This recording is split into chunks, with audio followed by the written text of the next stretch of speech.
Alexa, be quiet. Hello les queens, hello tout le monde, hello. Bienvenue. Si tu es nouvelle, n'hésite surtout pas à t'abonner et...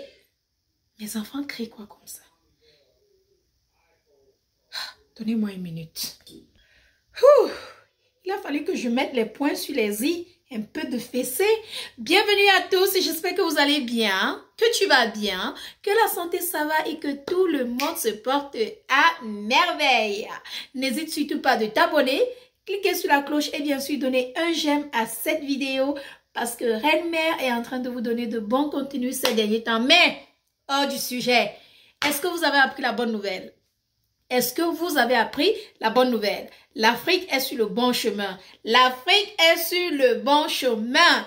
Le président malgache a trouvé le remède contre cette maladie-là que vous connaissez. Je ne vais pas dire le nom, sinon YouTube va trancher cette vidéo. YouTube ne veut pas qu'on parle de cette maladie-là. Le 19. Vous avez compris? Le président malgache, il s'appelle Andy Rajoelina. J'espère que j'ai bien dit Andy Rajoelina. Il a apparemment trouvé le remède contre cette maladie-là. Et je vais vous dire ce qu'on est en train de dire sur les news. Voici ce qui se passe. Madagascar dit avoir trouvé un remède contre... Mais l'OMS indique qu'il n'existe pour l'heure aucune preuve pour le remède pour prévenir ou guérir cette maladie-là. Continuons. Le président malgache Andy Rajoelina a lancé le lundi 20 avril un remède censé prévenir ou guérir. Vous connaissez la maladie. Il a lui-même bu ce remède fait à base des plantes médicinales locales et promis qu'il sera disponible Et bien sûr, les gens peuvent l'acheter pour boire, prévenir ou guérir vous avez compris. Malgré un lancement, en fait, malgré un si grand lancement, à ma grande surprise, le président malgache n'a aucun soutien venant des autres pays, pas de l'Afrique, mais du monde. Mais j'ai reçu une info, je ne sais pas si c'est une info ou un intox qui dit que l'ambassadeur des États-Unis à Madagascar a annoncé mardi 21 avril une contribution américaine dans la lutte contre la pandémie sur la Grande Île. L'administration de M. Trump a fait ainsi preuve de son soutien au gouvernement malgache dans cette crise sanitaire en offrant une somme de 2,5 millions de dollars. Les Américains ne font rien pour rien. Vous voyez, l'Afrique est sur le bon chemin. Un président africain travaille dur, trouve le remède pour non seulement lutter ou prévenir cette maladie ou encore guérir cette maladie, mais aucun autre pays ne fait des efforts pour l'aider. Pour moi, les Américains ne font rien pour rien.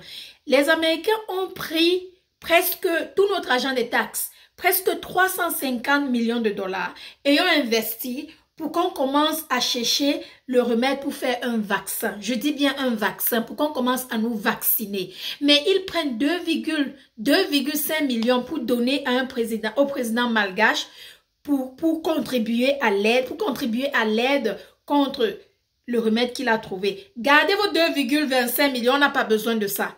Les malgaches n'ont pas besoin de ça, ils ont trouvé le remède. Ce que vous avez à faire maintenant, c'est de passer votre commande. Comme ça, vous pouvez aussi vendre le remède dans votre pays pour que les gens puissent aussi boire et guérir. Non, ils ne vont pas le faire. Ils ne vont pas croire au remède que le président a fait. Pourquoi? Parce qu'ils vont dire que ça a été fait avec des plantes médicinales, ça vient de l'Afrique, quelles sont les preuves que ça traite vraiment? Les scientifiques n'ont pas encore regardé pour confirmer si ça fonctionne vraiment ou pas. Ces mêmes scientifiques qui doivent confirmer si ça fonctionne ou pas sont les mêmes scientifiques qui n'ont pas créé cette maladie que nous sommes en train d'essayer de mettre à la porte hors de notre terre par hasard.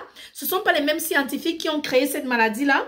Donc, pourquoi les scientifiques ont-ils besoin de tester un remède si plusieurs personnes l'ont déjà bu et ils ont guéri et encore le remède lutte contre cette maladie-là? Pourquoi est-ce que je vais loin?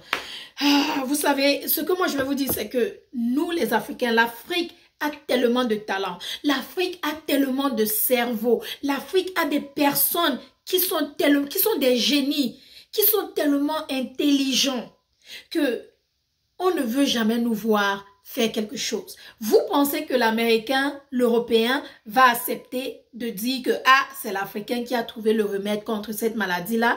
Non, ils vont essayer de tuer cette nouvelle. Est-ce que vous avez vu cette nouvelle sur CNN?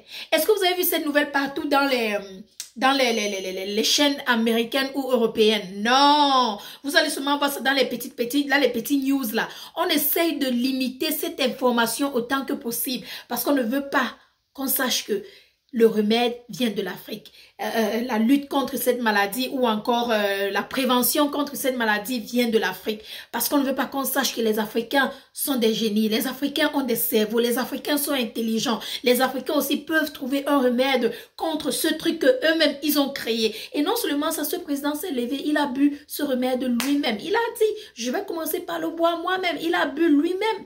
Il est en train de vendre ça à ces gens. Si c'était moi, je dis, papa, garde ça là-bas.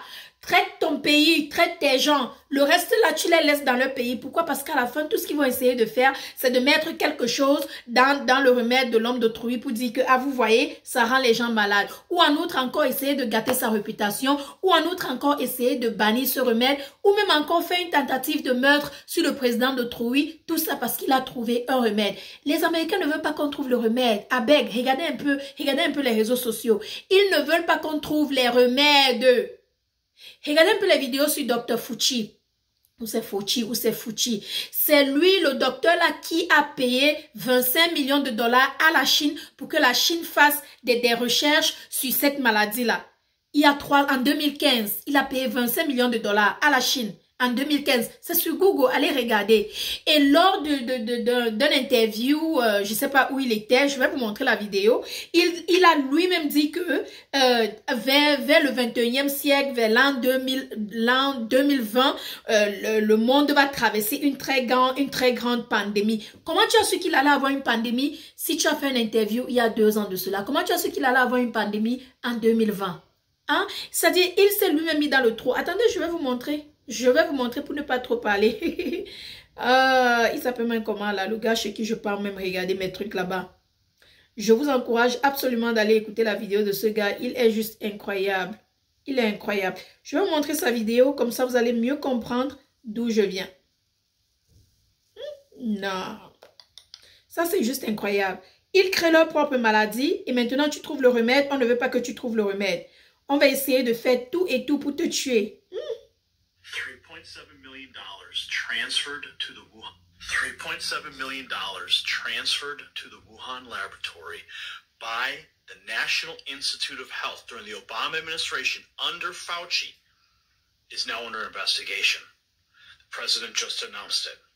Take a look. Thank you, Mr. President. U.S. intelligence is saying this week that the coronavirus. Donc là, on est en train d'interviewer le président. And how Fauci got around the Department of Homeland Security order to stop doing testing on coronaviruses in the United States. Listen to this. What I think you're talking about is bref, the moratorium. Si vous me suivez sur Instagram, je vais poster ça sur Instagram. Allez regarder la vidéo entière. Elle est de 30 minutes. 30 minutes. En 2015, ils ont carrément investi pour faire des recherches sur cette maladie-là. Pourquoi? Par rapport à quoi? Et tu t'en vas faire une interview où tu dis que en 2020, il y aura une pandémie. Comment tu as su qu'il y aura une pandémie? Maintenant, vous voulez nous sortir des vaccins. Ce qu'ils essayent de faire ici, c'est que ils vont sortir le vaccin. Si tu ne prends pas le vaccin, tu ne peux pas aller à l'école. Si tu ne prends pas le vaccin, tu ne peux pas aller en salle de sport. Si tu ne prends pas le vaccin, tu ne peux pas aller au travail. Donc, tu es obligé de prendre le vaccin. C'est leur manière à eux de se faire de l'argent. Ils ne sont pas bêtes. Ils ont envisagé ce coup depuis des années. Depuis des années. Depuis des années. Et maintenant, voilà un président africain qui se lève. Il trouve une solution contre cette maladie. Et voyez, regardez ce qu'on va essayer de faire. On ne va pas parler de ça. Ou on va essayer de dire que ça ne marche pas. Ou on va essayer de dire que ça a tué quelqu'un, ou on va essayer d'assassiner l'homme d'autrui parce qu'on ne veut pas, parce que là, il s'est levé et on va dire qu'il est en train de jouer avec les poches des grandes sociétés pharmaceutiques aux États-Unis. Parce qu'un vaccin, imaginez si un vaccin coûte 69,99 par personne, ton assurance va payer 7. 69,99 fois combien de billions de personnes? Vous connaissez l'argent que les gens vont se faire? Oh, mais des billions et des billions. Ils vont se faire de l'argent. Ils ne sont pas bêtes. Ils ne sont pas bêtes. Et après, ils vont faire ça du genre, chaque année, il te faut le vaccin. Là. Chaque année, il te faut ce vaccin. Mais en 10 ans, ils seront dans les zillions de dollars. Ils ne sont pas bêtes. En tout cas, la bonne nouvelle, un président d'un pays africain a trouvé le remède contre cette maladie, la prévention contre cette maladie. Bravo à toi, monsieur le président. Bon travail. Nous sommes intelligents, nous sommes des génies, nous sommes incroyables, nous les Africains. Et oui, nous allons toujours faire des choses impossibles. Des choses impossibles. Ah oui, car nous avons des talents juste incroyables. Oh là là. Oh là là. Et pour finir cette vidéo, qu'est-ce que je vais rajouter? Je vais rajouter par dire que peut-être son remède n'est pas encore disponible pour tous les pays africains. Et si vous ne vivez pas à Madagascar, ne vous dérangez pas. Pour le moment, essayez juste de garder votre système immunitaire aussi solide que possible. Comme on vous a dit, consommez de la vitamine C, consommez de la vitamine D, consommez de la vitamine B12. C'est très important. Ces 3 vitamines-là sont très, très importantes. Elles luttent contre ce truc-là. Elles luttent contre cette maladie-là et ça va beaucoup, beaucoup vous aider. Je vous ai déjà montré les vitamines que moi je prends. Buvez beaucoup d'eau, buvez de l'eau tiède, buvez des boissons chaudes, des boissons tièdes. Et éloignez-vous de l'alcool, éloignez-vous de la cigarette, éloignez-vous de la drogue, des trucs comme ça. Pour le moment, car la santé avant tout. La santé avant tout. En espérant que son remède, sa prévention sera peut-être disponible pour d'autres pays africains pour que tout le monde puisse prendre ce remède en Afrique et prévenir cette maladie-là. Ils vont rester avec cette maladie dans leurs occidentaux, pays occidentaux aussi, pas chez nous. Chez nous, là, Dieu nous a donné les plantes naturelles. Et c'est à base de cette plante-là que ce remède a été fait. Dieu nous a donné ces plants naturels pour des raisons. Hein? Ah ouais. Ils ont voulu aller en Afrique faire des tests, non? On les a montrés. Car non, nous ne sommes pas des rats. Hein? Nous ne sommes pas des rats. Ah non, faites des tests ici chez vous. Il y a des gens qui meurent. Hein? Voilà, l'Italie, l'Espagne, les États-Unis. Ça a dépassé tout le monde entier. On te donne même un visa des États-Unis maintenant. Tu ne veux même pas venir parce que le pays entier est infecté. Donc vraiment, encore bravo au président malgache. Bravo à mes chers compatriotes africains. Vraiment, s'il y a quelque chose de bon, il faut venir ici parler. Oh, voilà. Merci d'avoir regardé cette vidéo. Si vous avez plus d'informations sur cette news, laissez sous les commentaires, donnez des idées, donnez des conseils, dites quelque chose. Sous les commentaires, c'est comme une famille. On parle, on s'entraide, on se conseille. Chacun donne son opinion dans le respect total. Je vous remercie énormément. Je vous envoie que de l'amour, des ondes positives et plein de bisous à tout le monde. N'oubliez pas de vous abonner et bien sûr de donner un pouce et de liker. Cliquez sur la cloche. Voilà. Je vous aime. Bye bye.